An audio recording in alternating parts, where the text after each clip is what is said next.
Wikipedia, the online encyclopedia of American politics and elections, lists 13 candidates for the Republicans' 2024 presidential nomination. And according to a new poll from St. Anselm College, former President Trump remains the clear front runner on the Republican side, 7 months away from the first votes at the Iowa caucus.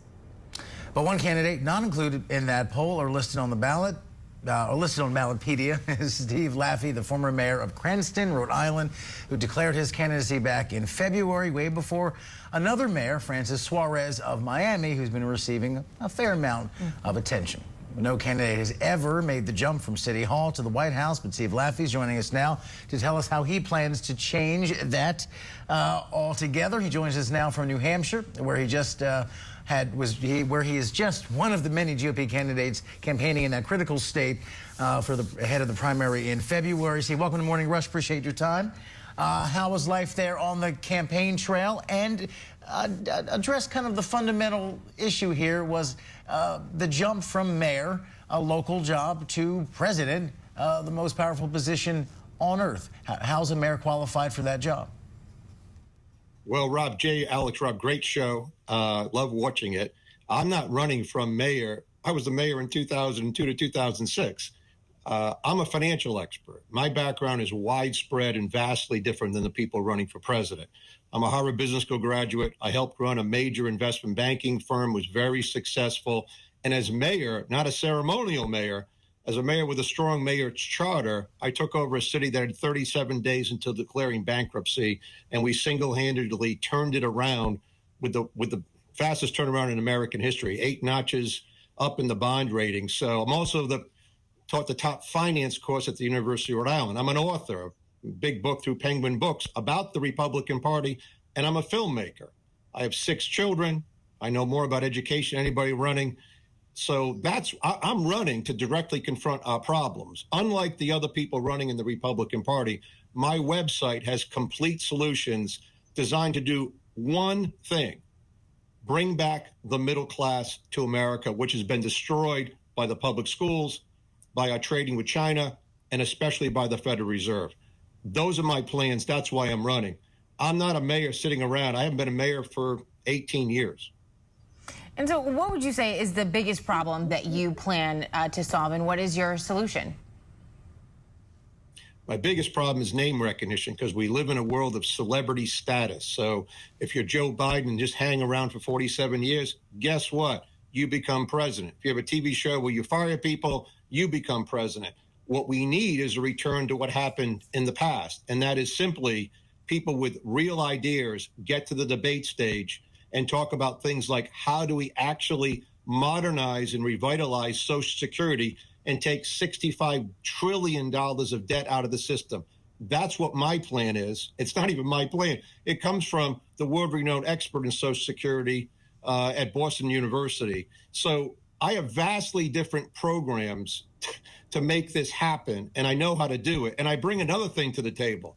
I actually know how to put the best people in the right position at the right time. I don't have any corruption in my background. None of my people in Cranston went to jail. Nobody at Morgan Keegan went to jail. It's a clean campaign, but my problem is name recognition. Once I have that and I can break out, things will change rapidly between me and the other candidates. All right, so far, just keeping account here, I'm hearing some swipes against Mayor Suarez in Miami. You said you weren't a ceremonial mayor, as the mayor of Miami is. That's more of a ceremonial job. And, of course, then your comments about corruption were some swipes at the current frontrunner, Donald Trump. Let me ask a few Republican litmus questions. Was the 2020 a free and fair election? Yes. Is Joe Biden the legitimate president of the United States? Yes. Okay. So with that out of the way, was our insurrection to the Capitol a bad thing? Really, really bad. Okay, there we go. We got past those 3. So let's focus now on the Trump factor in this race. Obviously, he has all the name recognition on earth, and you're fighting to kind of get your name out there. Why are you not on the Trump train? Why do you believe he should not get back to the Oval Office? And after that, I'd like to talk about your economic plans, considering that's your expertise. Yeah, certainly. Very quickly, I didn't vote for Donald Trump in 2016 or 2020. I think it was a disaster to have $8 trillion of deficits in 4 years. We, as fiscal conservatives, and the Republican Party supposedly were all over President Obama for $8 trillion in 8 years. So my party has been co-opted in many ways. I think President Trump should get out of the race, focus on what is a damning case against him, and leave it to now adults. His narcissism is really a giant problem in the Republican Party, and I simply fail to understand why people are clinging on. But I do think that the Trump Titanic has hit the iceberg, and right now the water is filling underneath. It'll take a couple of months, but he'll be gone in a couple of months, and then new people can replace him. And just real quick, as a financial expert, I saw two things as part of your platform: fixing the tax code and the Federal Reserve. Bite on one of those right now and say, what would you do immediately as president on an economic front? The Federal Reserve cannot have a dual mandate, and inflation, which they try to keep it to, which they failed at on purpose, by the way. They kept it at 8. They can't do that and keep unemployment low. We have to go back to keeping inflation at 0, give them one mandate, let them be independent. And listen, I'm a populist conservative. We can get 17 people from my high school class to keep inflation at 0. It's all about money.